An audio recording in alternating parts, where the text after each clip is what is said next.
கடல் கண்டு விலகி ஓடிற்று, யோர்தான் பின்னிட்டு திரும்பினது. சங்கீதம் 114:3.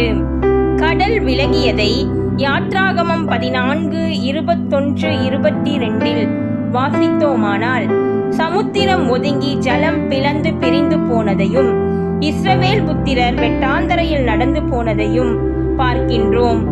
யோர்தான் பின்னிட்டு திரும்பினதை யோசுவா 3:13-17 வரை வாசித்தோமானால், யோர்தானை இஸ்ரவேலர் எல்லாரும் தண்ணீரற்ற உலர்ந்த தரை வழியாய் கடந்து போனதை பார்க்கின்றோம்.